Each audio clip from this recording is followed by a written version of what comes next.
Welcome back to A People's Guide to Publishing. I'm Joe Beal, the founder and CEO of Microcosm Publishing and Distribution. I'm also the author of A People's Guide to Publishing, which distills what I've learned from selling millions of books over the past 25 years. I'm Ellie Blue. I'm the editorial and marketing director here at Microcosm. We are an independent mid-list publisher based in Portland, Oregon, and Cleveland, Ohio. We have over 700 books, over 25 employees, and we make about 40 new books every year. And we distribute thousands of titles from other publishers. We started this podcast so that we can share what we've learned with newer publishers so that you can learn from our mistakes. Or maybe you just want to understand the publishing industry. This week, we are going to answer yet another reader question, which is... I was waiting for Ellie to thank the reader, which did not occur for the first time in the history of reader questions. But no thanks to you, reader. I'm going to, I don't know, maybe Ellie didn't like this question, which is, are economic models significantly different for smaller publishers? I guess it's an uncomfortable question. Yeah, I don't know, reader. Maybe you should keep your questions to yourself. Yeah, we used to say there's only brilliant questions, but... Okay, this is actually a good question. It's a great question. Okay, you win. We're going to answer it. Sorry, reader, and thank you, reader. You're contributing an excellent service. And this is the thing, so this, I don't remember who asked this question, but I think this kind of came from this idea of seeing publishers having a bit of an unpacking of their finances on social media, and I think there was one instance where somebody went on and on about how every single book they sold was at a loss. Oh no. And so they basically were relying upon subscriptions and donors to fund their press. Oh my. And so... It doesn't have to be that way, reader. I received screenshots of that. It's coming back to me. And the question, are economic models different for smaller publishers? And their answer is no. I mean, on some level, it's like if every single copy you sell is direct to consumer and you don't have a distributor, obviously you have a lot fewer unknowns. Right. Whereas I feel like you have the most complicated economic model as an independent small press who is self-funded and sold by a distributor, because you functionally can't determine which books get adequate representation and thrust, and you still have all the exposure returns plus all of the costs of sales, distribution, and returns. Right, and you have that horrible time lag where you have to pay return fees immediately, but you don't get paid for sales for much longer.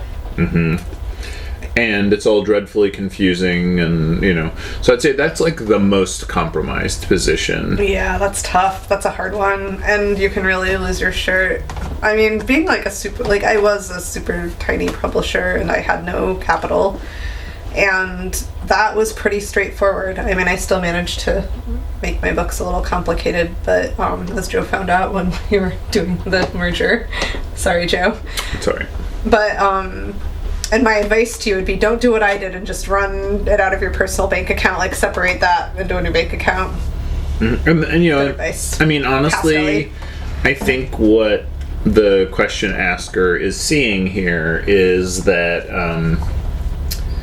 most very small presses think that they're paying too much for printing.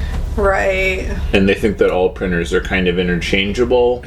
And so they're often paying, you really should only pay, even at pandemic times, 15 to 18% of your cover price for your printing. So if your book is $20, really you should be paying $3 to $3.60 per book. Right. And in all the examples that were shown to me, the person is paying, $10 to print a $16 book. Right. And that's probably the actual problem. Right. That's not a sustainable economic model for anybody. And so you literally are losing money on every copy sold. And I guess if you're losing money on every copy sold, yes, you are using a significantly different economic model. I mean, some larger companies run on that economic model where you endlessly dump money into it and... Right, but you're doing that because it will scale out of that, whereas in this case it won't. Right. You do that when you're you're proofing your theorem, basically. That makes sense. And then you're okay, people, in the early days of that shoe company that Amazon bought, they told the stories that they would go to their local shoe store and buy the shoes off the shelves when people ordered it from them, because the point of it was proof of concept, not to make money on that particular sale. And then once they proved that people would buy shoes on the internet, they were oh, okay, cool, so we need to set up fulfillment centers and things like that. Whereas it's different, obviously, than if you're paying $10 for a book and selling it for $16, because the remaining $6 is not going to cover the costs of editorial, design, fulfillment, let alone it's less than a retailer would need to discount your book to sell it in their store and pay their staff. So you don't, it's fundamentally broken, and you need a printer that would charge you $3.50 for that book. The other thing that I see smaller publishers often doing is, and I can see why it's intuitive, but it also doesn't make any sense as an economic model, is they'll get pre-orders for their book through Kickstarter or some other means, and then they'll just print enough books to fulfill those pre-orders, and then they won't print more, and then they won't ever be able to sell that book again, essentially. Yeah, I run into this a lot where they're well, they had their chance. Yeah. And I'm well, yeah, but they may not have known they had their chance. And they may just be being born today. And I suspect that's not over now, because the whole thing now is you do limited edition drops. You don't put things on sale. You drop 1,000 or whatever. Right. And the limited edition model, I don't believe in that for publishing. It's very good as a decision motivator. I actually listened to a podcast about this week. It's actually one of the only thing that's more effective than it is the one that says 3 remaining, 5 people looking. But it's just, at the end of the day, do you want to choke your own supply chain?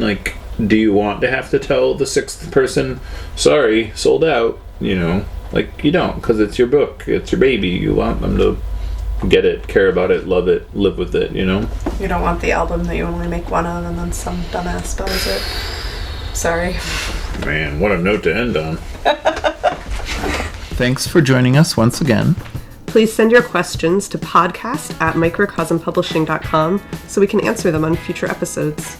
And please give us 5 stars on iTunes and everywhere else that podcasts are reviewed. You can find us on the internet at microcosm.pub. On Twitter at Microcosm. On Facebook at Microcosm Publishing. On Instagram at Microcosm_pub. And here in Portland, Oregon on North Williams Avenue. Thank you so much. Have a wonderful week.